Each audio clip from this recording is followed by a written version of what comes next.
Hello everyone, I am Mohammad Salim. Welcome to the channel right directions by Salim. आज हम Indian economy की कुछ terminology पढ़ेंगे, कुछ टर्म्स पढ़ेंगे, ठीक है, जो इकानमी में यूज़ होती हैं, ठीक है।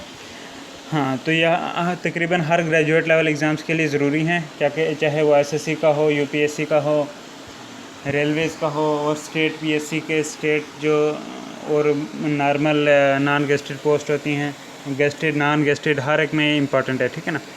तो कुछ टर्मिनोलॉजी हम देखेंगे। तो पहला वर्ड है coupon bond, COUPON, coupon bond, ठीक है ना। ये क्या होता है? It is a bond with interest coupons attach, ठीक है ना। A bond with interest coupons attach, ठीक है ना।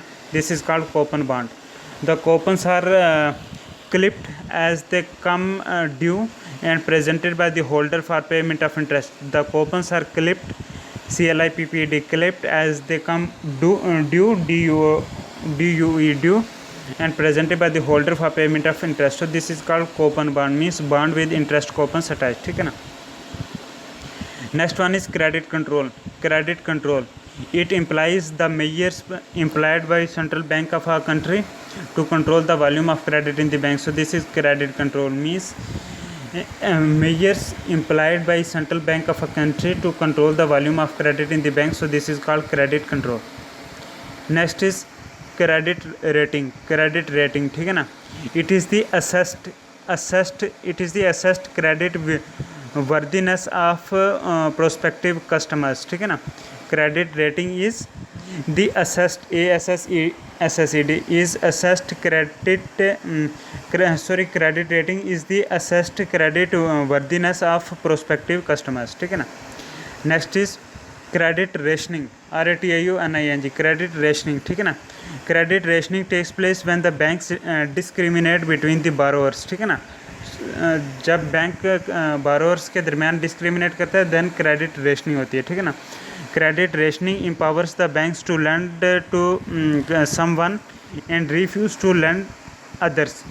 In this way, credit rationing restricts the lending on the part of the bank, ठीक है ना। हाँ, ये हो गया credit rationing. Next one is credit squeeze, SQUEEZ, credit squeeze, ठीक है ना। Monetary authorities restrict credit as and when required. This credit restriction is called credit squeeze. In other words, when the credit control is very high and strict, this situation is known as credit squeeze, ठीक है ना। Credit squeeze क्या होता है कि monetary authorities restrict credit as and when required. Monetary authorities restrict credit as and when required. This credit restriction is called credit freeze. In other words, when the credit control is very tight and restrict, the situation is known as credit squeeze, ठीक है ना। हाँ, this is credit squeeze. Next one is cumulative preferred. Cumulative preferred, ठीक है ना। cumulative preferred ये एक term है, इसका क्या मतलब होता है?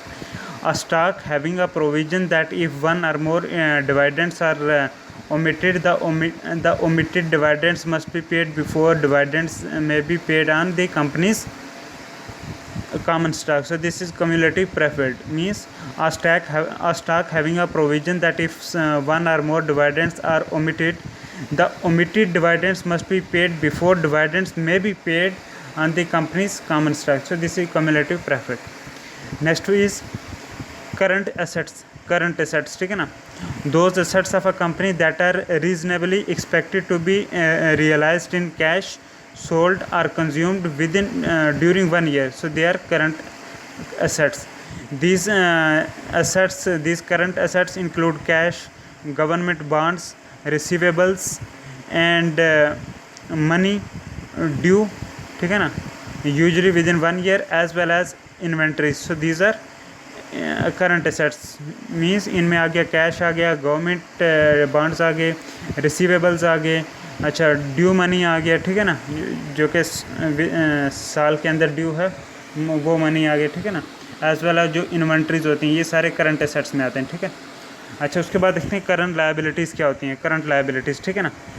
Money owed, OWED, money owed and payable by a company usually within 1 year, that is current liabilities, ठीक है। Money owed and payable by a company, ठीक है, usually within 1 year, that is current liabilities, ठीक है ना।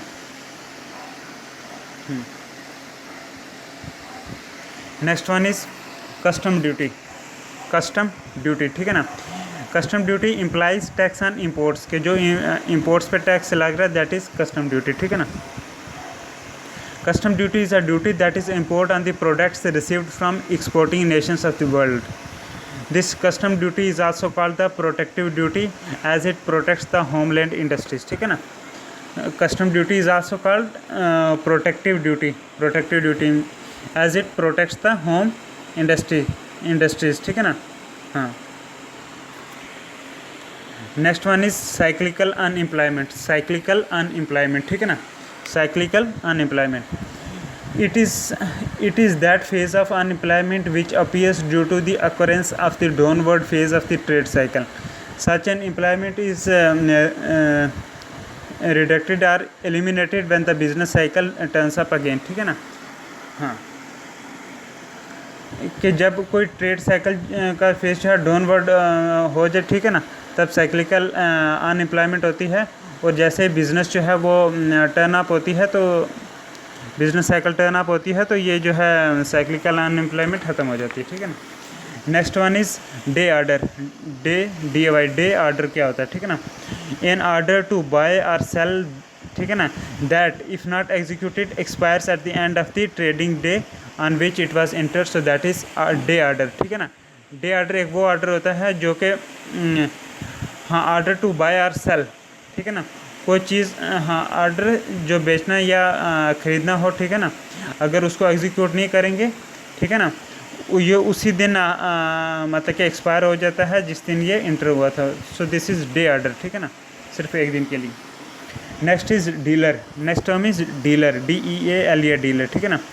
An individual or firm in the securities business who buys and sells stocks and bonds as principal rather than as an agent, so that is dealer, ठीक है ना। The dealer's profit or loss is the difference between the price paid and the price received for the same security, ठीक है ना। The dealer's confirmation must disclose to the customer that the principal has been acted upon. The same individual or firm may function at different times either as a broker or a dealer, ठीक है ना। तो ये हो गया dealer means individual और firm in the securities business who buys and sells stocks and bonds as principal rather than as an agent, so that is dealer, ठीक है ना। Next one is death rate. Death rate क्या होता है, ठीक है ना। Death rate signifies the number of deaths in a year per 1000 of the population, ठीक है ना। 1000 लोगों में एक साल में कितनी मौतें हुई हैं, दैट इज़ डेथ रेट, ठीक है ना। हाँ, it is mostly known as the crude death rate, ठीक है ना। Death rate is mostly known as the crude death rate, ठीक है ना। Life expectancy is important determinant of death rate, ठीक है ना। डेथ रेट में इम्पॉर्टेंट डिटर्मिनेंट कौन है, वो है लाइफ एक्सपेक्टेंसी, ठीक है ना। Life expectancy is an important determinant of death rate, ठीक है ना। A country having high life expectancy will have a high crude death rate, ठीक है ना। हाँ, अ country having high life expectancy will have a high crude death rate. जिस country की जो लाइफ एक्सपेक्टेंसी है वो ज़्यादा होगी, that have a high crude death rate, ठीक है। उसके बाद आ गया डिबेंचर्स, ठीक है ना। डिबेंचर्स क्या होते हैं। Debentures it is a document which enlists the terms and conditions of a loan, ठीक है ना। The debentures are used by corporate sector, that is companies. The debenture holders are to be paid a fixed annual rate of interest and they have the first claim on the assets of the company as creditors, ठीक है ना। हाँ, तो debentures जो हैं ये एक document होता है जिसमें लोन की टर्म्स और कंडीशंस लिखी गई हैं, ठीक है ना। ये ज़्यादातर कंपनीज कॉरपोरेट वगैरह यूज़ करते हैं, ठीक है, जिनके पास डिबेंचर्स होते हैं, ठीक है ना। हाँ, they are to be paid a fixed annual rate of interest, उनको सालाना फिक्स जो है वो इंटरेस्ट रेट मिलेगा जिन्होंने ये डिबेंचर खरीदें। And they have the first claim on the assets of the company as creditor, ठीक है ना। उसके बाद देखते हैं डेबिट बैलेंस। डेबिट बैलेंस क्या होता है, ठीक है ना। In a customers margin account, that portion of the purchase price of stock, bonds or commodities that is covered by a credit extended by the broker to the margin customer, that is balance, sorry, debit balance, that is debit balance means in customers margin account, ठीक है, in customers margin account that portion of the purchase price of a stock, bonds or commodities that is covered by credit extended by the broker to the margin customer, that is debit balance, ठीक है ना. Next one is decentralisation, ठीक है. Next one is decentralisation, next one is decentralisation, ठीक है ना. Decentralisation means the establishment of various units of the same industries at different places. Large scale organization or industry cannot be run at one particular place or territory, ठीक है ना. In order to increase the efficiency of the industry, various units at different places are located. So this is decentralization, ठीक है ना. Decentralization means establishment of various units of the same industry at different places. So that is industrial decentralization, ठीक है ना. Large scale in economics the decentralization meaning is this one, ठीक है ना. हाँ, large scale organization or industry cannot be run at one particular place or territory. In order to increase the efficiency of the industry, various units at different places are located. So this is decentralization in economics, ठीक है. Next term is deed, D-E-E-D, deed, ठीक है ना. deed is a written contract signed under legal seal, ठीक है ना. Deed क्या होता है, D-E-E-D, deed is a written contract, पर लिखत में जो कंट्रैक्ट साइन करा है, ठीक है ना, under legal seal, that is deed, ठीक है ना. So deed is a written contract sign under legal seal, that is deed, ठीक है ना. नेक्स्ट इज डिफ्लेशन, डिफ्लेशन, ठीक है ना. Deflation is a fall in the general price level over a particular period of time, ठीक है ना. Deflation is the fall in general price level over a particular period of time. So this is deflation. It is opposite to inflation, ठीक है ना. Next term is demand draft. Next term is demand draft, ठीक है ना. Demand draft is a bill of exchange payable at site, ठीक है ना. Demand draft is a bill of exchange payable at site, ठीक है ना. ठीक है, that is demand draft. Next term is depletion accounting, DEPLETION, depletion accounting, ये इसका क्या मतलब होता है. अच्छा, डिमांड ड्राफ्ट हो गया, bill of exchange payable at sight, ठीक है ना, DD. Next is depletion accounting, ठीक है ना. Natural resources such as metals, oils, gas and timber that are conceivably, CONCEIVABLY, that are conceivably can be reduce to zero over the years present a special problem in capital management, ठीक है ना. Depletion is an accounting practice consisting of charges against earnings based upon the amount of asset taken out of the total reserves in the period for which accounting is made. A bookkeeping entry, it does not represent any cash outlay nor are any funds earmarked for the purpose. एक बार फिर depletion accounting के बारे में पढ़ लेते हैं कि natural resources such as metals, oils, gas, timbers that are conceivably can be reduce to zero over the years present a special problem in capital management. के जितने भी नेचुरल रिसोर्सेज हैं, चाहे वो मेटल, ऑयल, गैस, टिम्बर जो भी हैं, जो कि कंसीवेबली जो हैं कुछ सालों में ज़ीरो तक रिड्यूस हो सकते हैं, वो एक कैपिटल मैनेजमेंट में एक प्रॉब्लम देते हैं स्पेशल, ठीक है ना. अच्छा, depletion is an accounting practice consisting of charges against earnings, ठीक है ना. डिप्लीशन एक अकाउंटिंग प्रैक्टिस होती है consisting of charges against earnings, earning के अगेंस्ट जो चार्जेस लगते हैं, based upon the amount of asset taken out of the total reserves, depend करता है कितना अमाउंट है उस असेट का जो कि टोटल रिजर्व से निकाला गया है, in the period for which accounting is made, उस पीरियड में जब अकाउंटिंग करी गई थी, ठीक है ना. अब book keeping entry it does not represent any cash outlay nor are any funds marked for the purpose, ठीक है ना. तो डिप्लीशन अकाउंटिंग के बारे में पढ़ लिया. Next one is depository trust company, DTC, depository trust company, DTC क्या होता है, ठीक है ना. Depository trust company, DTC, a central security certificate depository through which members effect security deliveries between each other via computerized bookkeeping entries, thereby reducing the physical movement of stock certificates. So this is a depository trust company, ठीक है ना. DTC, it is the central security certificate depository through which members effect security deliveries between each other via computerized bookkeeping entries, thereby reducing the physical movement of stock certificates. ठीक है. Next term is depreciation. Depreciation, DEPRECIATION. Depreciation is the reduction in the value of a fixed asset due to wear and tear. ठीक है ना. कोई चीज़ मतलब कि आस्ता आस्ता यूज़ करने से थोड़ी पुरानी होगी या ख़राब होती जा रही है. ठीक है ना. वेयर एंड टेयर, उसकी वजह से कोई फिक्स एसेट है जो फिक्स्ड एसेट है उसकी जो वैल्यू वेयर एंड टेयर की वजह से जो कम और होगी उसको बोलते हैं डेप्रिसिएशन. ठीक है, याद रखना फिक्स्ड एसेट की. ठीक है ना. डिप्रिसिएशन फिक्स्ड एसेट में. ठीक है ना. अच्छा, नेक्स्ट देखते हैं डिप्रेशन. डिप्रेशन क्या होता है भाई? Depression is just opposite to boom. मतलब कि बूम और डिप्रेशन क्या है? एंटोनिम्स से. ठीक है ना. Depression implies a state of economy when lack of demand result in heavy unemployment and stagnation in the economy. Depression का मतलब होता है कि जब इकानमी में किसी भी इकानमी में डिमांड ही कम हो जाए किसी चीज़ की. ठीक है ना. और उससे क्या होगा कि वो बहुत सारी अनएम्प्लॉयमेंट होगी, क्योंकि जब डिमांड कम होगी तो मीन्स मैन्युफैक्चरिंग भी कम होगी, तो मतलब कि वहाँ पे जो स्टाफ है उसकी ज़रूरत नहीं पड़ेगी, मतलब अनएम्प्लॉयमेंट उनको निकाल दिया जाएगा नौकरी से. ठीक है ना.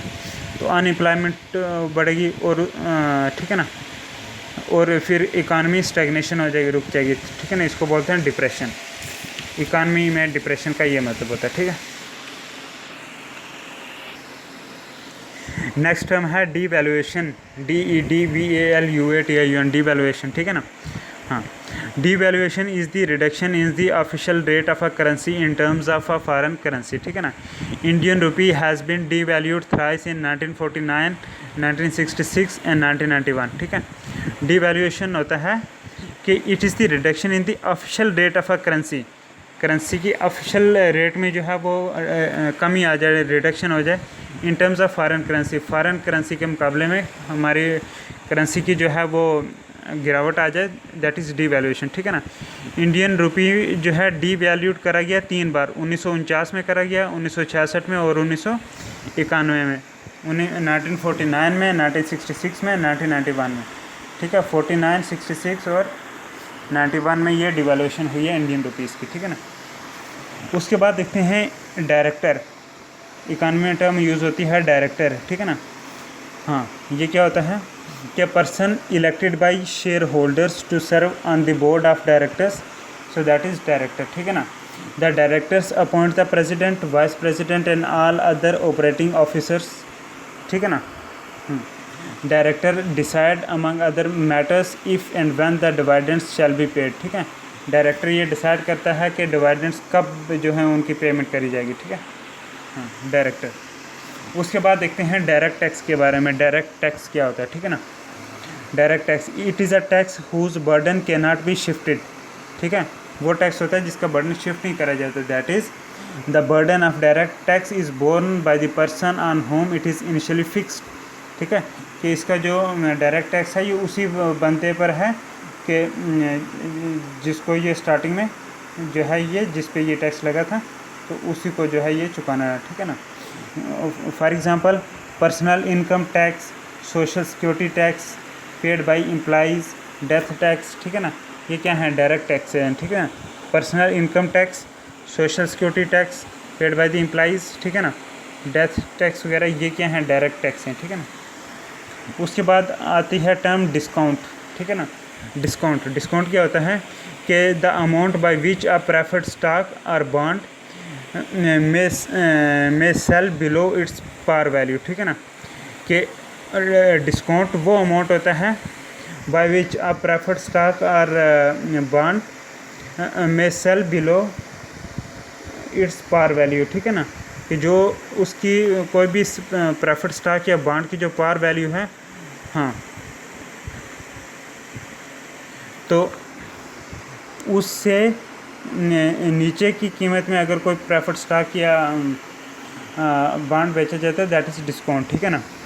Also discount also used as a verb to mean takes into account. ठीक है ना. हाँ. As the price of the stock has discounted the expected dividend cut. ठीक है ना. अच्छा, उसके बाद देखते हैं डिस्क्रिशनरी अकाउंट। डिस्क्रिशनरी अकाउंट क्या होता है, ठीक है ना, डिस्क्रिशनरी अकाउंट, ठीक है। An account in which the customer gives the broker or someone else discretion to buy or sell securities to buy and sell securities or commodities, including selection, timing, amount and price to be paid or received, that is discretionary account, ठीक है ना। Now discretionary account, ठीक है ना, an account in which the customer gives the broker or someone else discretion to buy and sell securities or commodities including selection, timing, account and price to be paid और received, that is discretionary account, ठीक है ना। वो account होता है जिसमें customer gives the broker or someone else discretion to buy and sell securities or commodities, ठीक है ना। डिस्क्रिशनरी अकाउंट वो अकाउंट होता है जिसमें कस्टमर जो है किसी ब्रोकर या किसी और बंदे को ये पावर देता है कि वो खुसूसी मतलब कि या हक देता है, डिस्क्रिशन कहता है कि वो सिक्योरिटीज़ को ख़रीदे और बेचे, ठीक है ना, जिसमें selection, timing, amount, price to be paid और रिसीव्ड ये सब करे, दैट इज़ डिस्क्रिशनरी अकाउंट, ठीक है ना, discretionary account. Next term is diversification, ठीक है ना। ये क्या होता है, spreading investment among different types of securities and various companies in different fields, that is diversification. Diversification होता है spreading investment among different types of securities, ठीक है ना, कि अलग अलग किस्म की सिक्योरिटीज़ में जो है वो इन्वेस्टमेंट फैला हुआ अपनी, ठीक है ना, इन वेरियस कंपनी में in different field, that is called diversification, ठीक है ना। अच्छा, उसके बाद देखते हैं डिवाइडेंड। डिवाइडेंड क्या होता है, ठीक है ना। Dividend is the earnings on stocks paid to stakeholders, paid to shareholders, ठीक है ना। डिवाइडेंड वो कमाई होती है सामान की जो कि शेयर होल्डर्स को दी जाती है, दैट उस पैसे को बोलते हैं डिवाइडेंड, ठीक है ना। वो कमाई जो कि शेयर होल्डर्स को दी जाती है किसी भी स्टॉक में, तो वो होती है डिवाइडेंड, ठीक है ना। It is an earnings on stocks paid to shareholder, that is dividend, ठीक है ना। उसके बाद देखते हैं एक और term, Dow theory, DOW, Dow theory, ठीक है ना। Dow theory, DOW, Dow, THEORY, Dow theory, ये इंपॉर्टेंट है, ठीक है ना। डो थ्योरी है a theory of market analysis based upon the performance of the Dow Jones industrial average and transportation stock price averages, ठीक है ना। ये एक मार्केट एनालिसिस की थ्योरी होती है, ये डिपेंड करती है कि डो जोन्स इंडस्ट्रियल एवरेज और ट्रांसपोर्टेशन स्टॉक प्राइस एवरेज की परफॉर्मेंस कैसी रही, उसके ऊपर डिपेंड करती है, ठीक है ना। मार्केट एनालिसिस की थ्योरी है ये डो थ्योरी, ठीक है ना। The theory says that the market is a basic upward trend if one of these averages advances above a previous important high accompanied or followed by similar advance in the other, ठीक है। हाँ, dough Jones जो है, हाँ, ये theory कहती है कि मार्केट एक बेसिक अपवर्ड ट्रेंड है, ठीक है ना। If one of these averages advances, कि अगर इनमें से कोई एक एडवांटेज वो एवरेज जो है वो एडवांस होती है, बढ़ जाती है प्रीवियस इंपॉर्टेंट हाई इससे, ठीक है ना, और इसके साथ जो है followed by a similar advance in the other, ठीक है ना। हाँ, when both averages dip below previous important lows, ठीक है ना, this is regarded as confirmation of a downward trend, ठीक है ना। हाँ, the Dow Jones is one type of market index, Dow Jones is a type of market index, ठीक है ना। अच्छा, उसके बाद देखते हैं डंपिंग। डंपिंग क्या होता है, DUMPING, डंपिंग, ठीक है ना। Dumping means selling goods in international market at a price which is lower than that in domestic or home market, that is dumping, मतलब डंप कर रहे हैं, ठीक है ना, इतनी सस्ती बेच रहे हैं। डंपिंग मीन्स चीज़ें इंटरनेशनल मार्केट में उस प्राइस से कीमत पर बेचना जो कि इवन डोमेस्टिक या होम मार्केट से भी कम है, तो इसको बोलते हैं डंपिंग। अच्छा, next word is earnings report, earnings EARNINGS, earnings report, ये क्या होता है, ठीक है ना। Earnings report, a statement also called an income statement issued by a company showing its earnings or losses over a given period, ठीक है ना। The earnings report list the income, earned, expenses and the net result, that is earnings report, ठीक है ना। तो हम देख रहे थे अर्निंग्स रिपोर्ट। अर्निंग रिपोर्ट कौन सी होती है? ये एक स्टेटमेंट होती है, इसको इनकम स्टेटमेंट भी बोलते हैं। अर्निंग्स रिपोर्ट को इनकम स्टेटमेंट भी बोलते हैं। ये कोई कंपनी इशू करती है और ये दिखाती है कि इसके अर्निंग्स और लॉसेस जो हैं किसी पीरियड में कितने घाटे हुए, कितनी कमाई करी, ये सारी इस अर्निंग रिपोर्ट या इनकम स्टेटमेंट में लिखी जाती है। ठीक है, कंपनीज इशू करती हैं। The earnings report list the income, earned, expenses and net result. ठीक है ना, इस अर्निंग रिपोर्ट में जो है कितनी इनकम कमाई है वो मेंशन होता है, खर्चे कितने हुए, नेट रिजल्ट क्या हुआ, ये सब मेंशन है अर्निंग रिपोर्ट में। ठीक है ना। Next one is elasticity of demand. Elasticity of demand, इसका क्या मतलब होता है? ठीक है ना, the responsiveness of demand of a commodity to the change in its place is known as elasticity of demand. ठीक है, इलास्टिसिटी ऑफ डिमांड होता है the responsiveness of demand of a commodity, कि किसी भी कमोडिटी की जो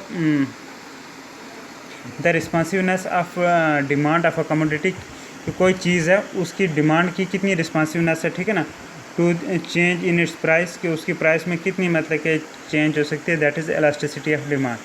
कि the responsiveness of demand of a commodity to the responsiveness of demand of a commodity to the change in its price is known as elasticity of demand. Next term है embargo, EMBARGO, EMBARGO, embargo. Embargo means prohibition of entry of goods from certain countries into a particular country, that is embargo। ठीक है ना, embargo एक prohibition होता है। ठीक है ना, about the entry of goods from certain country, कि कुछ कंट्री से जो है सामान नहीं जा सकता किसी खास कंट्री में, इस बंदिश को बोलते हैं embargo, prohibition को बोलते हैं embargo। ठीक है ना, जैसे अमेरिका लगा सकता है किसी कंट्री पे embargo। ठीक है ना।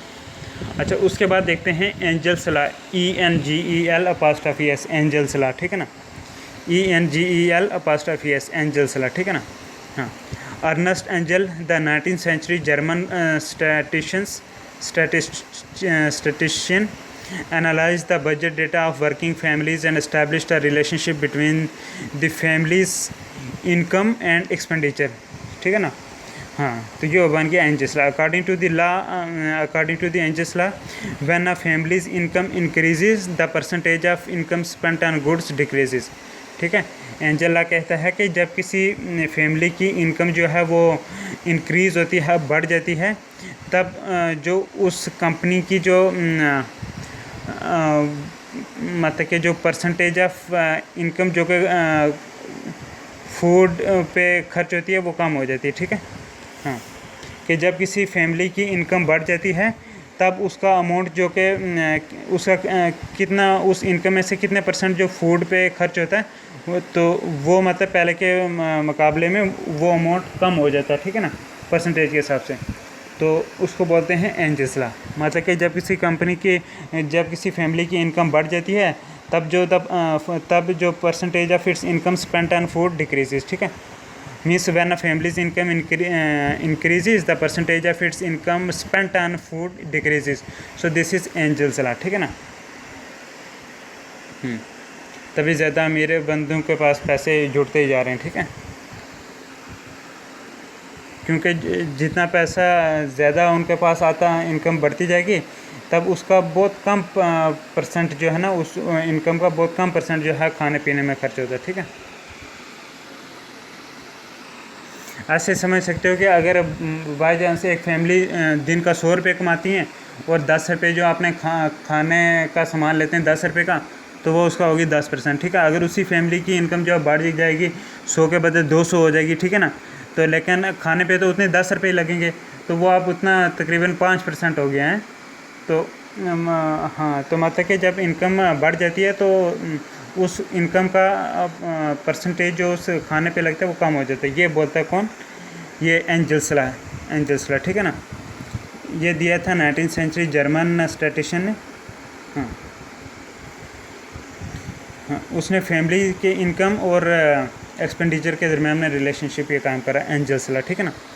उसके बाद टर्म इक्विटी, EQUITY, इक्विटी क्या होता है? The ownership interest of common and preferred stock holders in a company is called equity. ठीक है ना। Equity also refers to excess of value of securities over the balance in a margin account, ठीक है। हाँ, equity का ये भी मतलब है कि excess of values of securities, ठीक है ना, over a debt balance in a margin account, ठीक है। किसी मार्जिन अकाउंट में excess of value of securities over debt balance, so that is equity, ठीक है। या बोलते हैं the ownership interest of a company, sorry the ownership interest of common and preferred stock holders in a company, ठीक है ना। ऐसे ownership interest को बोलते हैं क्या, इक्विटी, ठीक है। किसी भी कंपनी के कॉमन और प्रेफर्ड स्टॉक, कॉमन और प्रेफर्ड शेयर स्टॉक होल्डर्स जो हैं, ठीक है, हाँ, तो उन पर जो ओनरशिप इंटरेस्ट है तो उसको बोलते हैं इक्विटी, ठीक है ना। नेक्स्ट टर्म है एक्सचेंज रेट, ठीक है ना। एक्सचेंज रेट, ठीक है ना, ये क्या होता है, the rate at which central banks will exchange one countries currency for another, तो वो होता है एक्सचेंज रेट, ठीक है ना। नेक्स्ट टर्म है एक्साइज टैक्स, एक्साइज टैक्स, ठीक है ना। Tax imposed on the manufacture, sale or the consumptions of various commodities such as taxes on textiles, clothes, liquor, that is excise tax, ठीक है। Excise tax वो होता है tax imposed on the manufacture, sale and consumptions of various commodities, ठीक है ना, कि अलग अलग कमोडिटीज़ जैसे हो गया ये टेक्सटाइल्स, क्लोथ, लिक्वर, ठीक है ना, इनकी मैन्युफैक्चर, सेल और कंजम्पशन पर जो टैक्स लगता है that is called excise tax, ठीक है ना। Tax imposed on manufacture, sale and consumptions of various commodities such as taxes on textiles, cloth and liquor, that is called excise tax, ठीक है ना। नेक्स्ट टर्म है ex dividend, ex dividend, DIVIDEND, dividend, XEXX dividend, ठीक है ना। Ex dividend हो गया है a synonym for without dividend, ठीक है ना। ये एक्स डिवाइडेंड एक सिनोनिम है किसके लिए, विदाउट डिवाइडेंड, जिसका मतलब होता है विदाउट डिवाइडेंड, ठीक है ना, डिवाइडेंड के बिना। The buyer of a stock selling ex dividend does not receive the recently declared dividend, ठीक है ना। हाँ, वो बनता है जिसने कोई स्टॉक खरीदा हो, ठीक है ना, जब वो स्टॉक को हाँ, वो बनता है जिसने स्टॉक खरीदा है, ठीक है ना, जब वो अपने एक्स डिवाइडेंड को बेचेगा, ठीक है ना, तो उससे जो है कोई रिसेंटली डिक्लेयर डिवाइडेंड उसको नहीं मिलेगा, ठीक है ना। हाँ, मतलब वो ऐसा उसको नहीं मिलेगा, ठीक है, मनी का। When stocks go x dividend the stock tables include the symbol x following the name, ठीक है ना। जब स्टॉक्स जो हैं वो एक्स डिवाइडेंड हो जाते हैं तब जो स्टॉक टेबल्स होते हैं जिनमें सिंबल एक्स आ जाता है वो जो है दे फॉलो द नेम, ठीक है ना। तो इसके साथ हमारी ये वीडियो ख़त्म होगी। उम्मीद है कि आपने काफ़ी कुछ सीखा होगा। आगे हम और वीडियो बनाएंगे जिसमें इंडियन इकानमी की टर्मिनोलॉजी पढ़ेंगे। Thank you very much. तब तक अल्लाह हाफ़िज़।